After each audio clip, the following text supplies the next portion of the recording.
Hi YouTube. I wanted to share with you guys today a story about a turtle, and this is actually a story that God used to talk to me through when I didn't really hear His voice audibly, but about 6 months after I was saved, I was at work and it was lunchtime, and I worked kind of far away at a boarding and grooming facility for dogs and cats, and we had an hour for lunch, but it was kind of country, so I had to really get on the ball and drive to go get the food that I wanted and get back in time to reopen.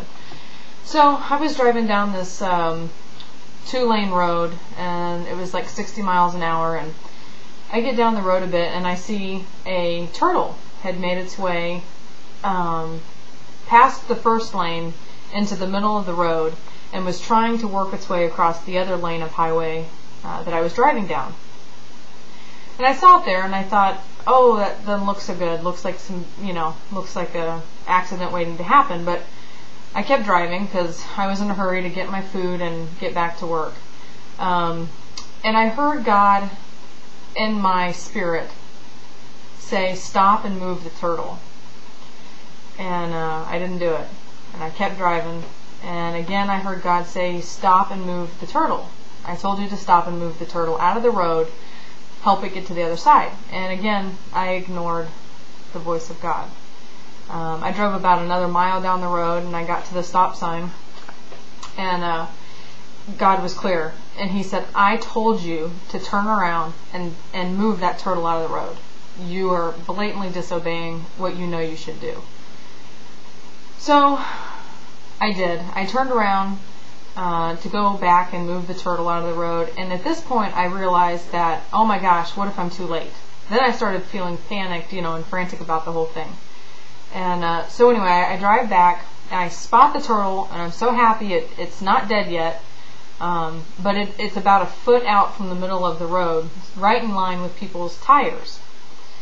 And I see the turtle, I pull over on the shoulder and I slow down, and of course it took me a while to slow down. I had to back up, and I looked in my side mirror and I could see it, and I was waiting for some traffic to go by.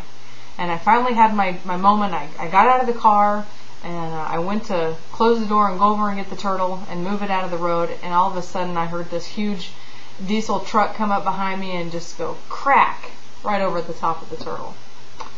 And immediately I knew it was dead, and I was saddened by it. And I walked over into the middle of the road where the turtle was, and it was laying over on its back with its shell. Its shell had been cracked right in half, and it was laying on its back, and there was just this little spit of blood, laying on the cement.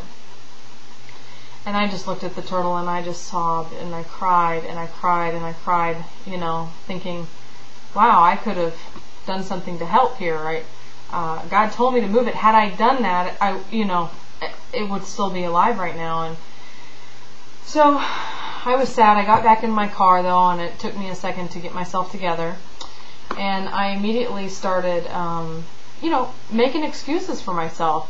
I immediately started saying, you know what? It wasn't my fault. I didn't run it over. I would have missed it. Had I been driving, I wouldn't have run over it. I would have missed it. It's not my fault, And I could hear the Spirit of the Lord welling up in me saying, it was your fault. I told you to move the turtle and you didn't do it. And again, it was back to that spiritual battle where I know that the enemy was trying to make excuses for being disobedient to God and not doing what I knew I should do. And all of a sudden, I just heard the Lord in my spirit say, the wages of sin is death. And that's the truth. Sin is disobedience against God. It's knowing what you ought to do and not doing it, or doing what you should not do and doing it anyway. So the wages of sin is death, my friends. And that was the lesson of that story that I learned. And there are a bunch of people out there that have never heard the good news of Jesus Christ. There are a lot of people out there that continue to sin and live in sin and choose not to follow God and be obedient to what He commands in His Word for us to do. That is sin, is to disobey God. And He is our loving Father, and He wants us to come back to Him, and He wants us to live a life that glorifies Him, and ultimately will fulfill us more than anything that we could do on our own. So it was just a little turtle, but now every time I see a turtle, I'm reminded of the wages of sin are death, and that it is about obedience to our Father in heaven. So, hope you enjoyed the story, and I hope you think of that when you see a turtle. Good night.